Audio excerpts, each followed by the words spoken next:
खाँदै थिएस दिदी कतिको रमाइलो लाखा एकदम रमाइलो लाखा यो भन्दा रमाइलो के होला रमाइलो लाखा हातमा के हो त्यो रमाइलोको बहिनी नगएर यो के भन्छ अरे त्यसलाई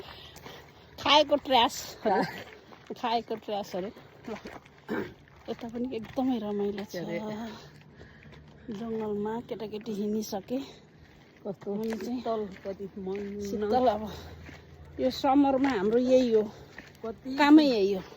कति ठुलो रुखहरू छ तर भुइँमा केही छैन है कति रमाइलो छ भुइँमा झार जङ्गल पुरै सकेको छ झाडी झम्पी सबै छ अब यहाँ ऊ यत्रो झाडी छ पुरै रुख त ठुलो छ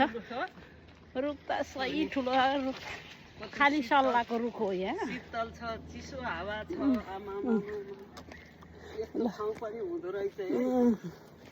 हामी चाहिँ खाँदै हिँड्दै हामी चाहिँ चिसो पानी खोलामा गएर आएको बच्चा अनि अहिले त सप्रेकै होला एउटा त्यहाँ छ एउटा यहाँ छ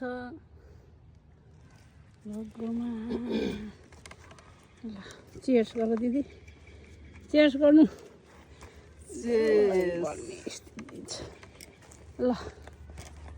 च्याउले त गर्नु लीला गर्यो अमेरिकाको जङ्गलमा मलाई त टिपङ लागेको कि यो चाहिँ जङ्गलको च्याउ र जङ्गलको यहाँको न्युरो चाहिँ टिप्नु पर्ने तर के गर्ने टिकट दिन्छ भन्छ डरै लाग्ने 300 को टिकट दिनु अरे 300 को टिकट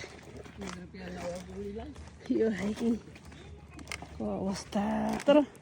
नेपालको जस्तो उसमा च्याउ पाउने कि च्याउ न्युरो हाइकिङ पार्टी अहिले उता होला छ तर भाँचेर त आफ्नो चाहिँ छैन के नभाँचन मान्छेहरू जति पनि हिँड्छ ल सबै हाइकिङ हिँड्न थालेछ है सब भान्साघरको खाना जस्तै नेपालको याद आयो है